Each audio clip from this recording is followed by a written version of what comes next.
After retracing the flight path of early Spanish and Filipino aviators in Madrid, I found myself in the windswept plains of central Spain, where I trailed in the steps of another celebrated, though fictional adventurer, Don Quixote de la Mancha.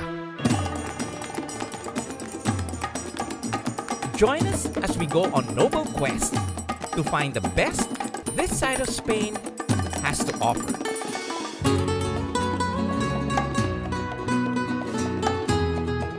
Very good.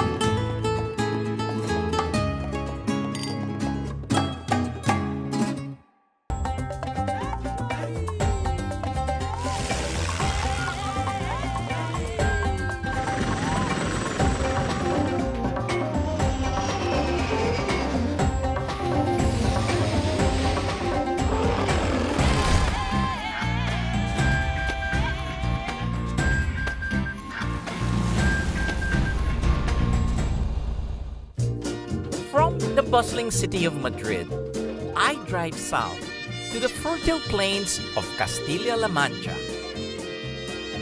Its wide, open roads and beautiful countryside is reason enough to go for a road trip. Driving on unfamiliar highways is easy, thanks to intuitive and user-friendly navigation systems. Please follow the road for 800 meters. Which brought me to the setting of Don Quixote's many adventures, Castilla-La Mancha.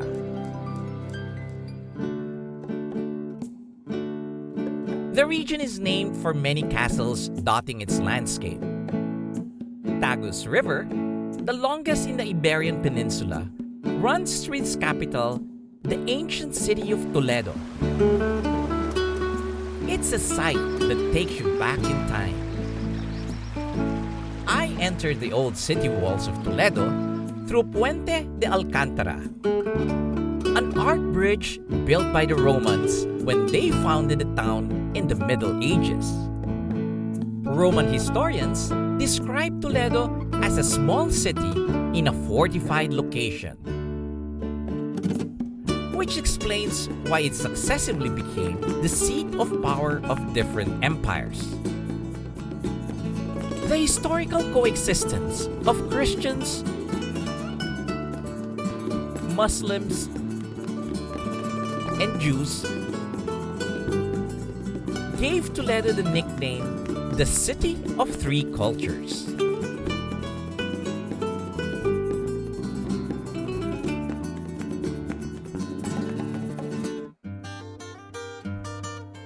On top of Toledo's highest point stands the Alcazar, a fortress that has become a symbol of Spanish nationalism. Toledo used to be the capital of Spain. King Carlos V had the Alcazar built to be his royal residence.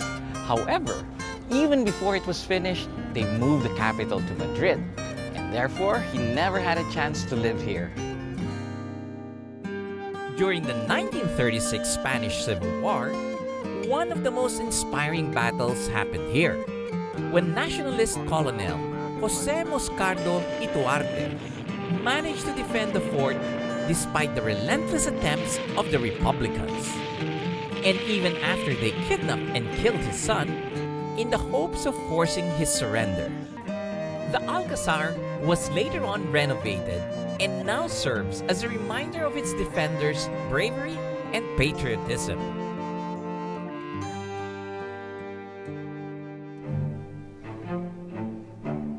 Going further back in time, I stepped into Toledo's main square, Plaza Socodover.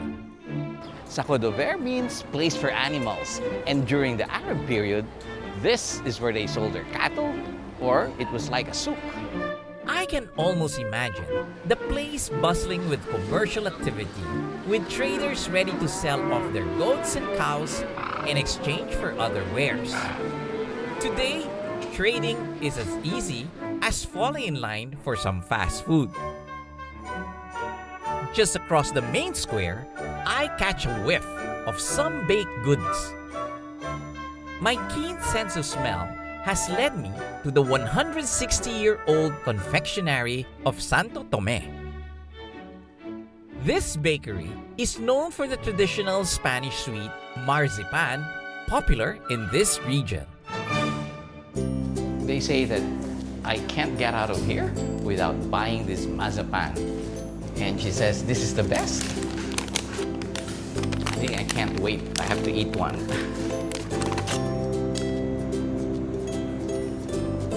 Very good. Very good. Marzipan has a very long history, dating back to medieval times, and its origin is still widely debated. But Spanish historians say it was invented by nuns in Toledo during a time of great famine 800 years ago. Out of their abundant produce of sugar and almonds, they concocted just the perfect source of energy for the undernourished people of the city.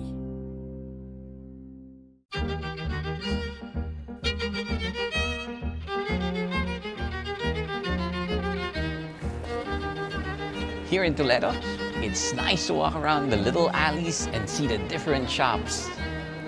Toledo has a distinct medieval charm, a place where the gallant Don Quixote would have enjoyed walking around it, looking for damsels in distress.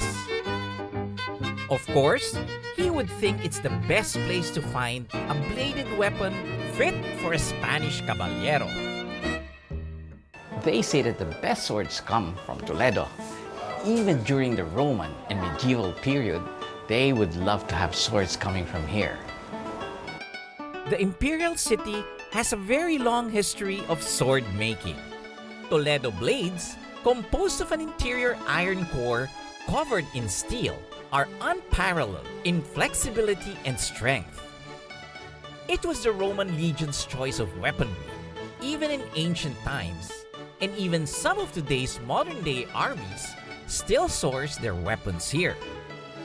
Toledo swordsmiths have a unique skill in tempering steel, passed on to their children for generations. Its many shops offer visitors a chance to take home a piece of the city's glorious past. Being experts at metallurgy, Toledans have also perfected the delicate art of the baskinado, or damascene, decorating steel with threads of gold or silver. The art is traced back to Damascus in modern-day Syria, brought to Spain by ancient trade. Today, Toledo is the largest producer of this kind of wares. Its designs range from arabesque or geometric patterns to Renaissance with bird and flower motifs. But what good are these plates without any food? I think this should be my next quest. When we come back, we travel across the Castilian plains for a taste of the region's bountiful harvest.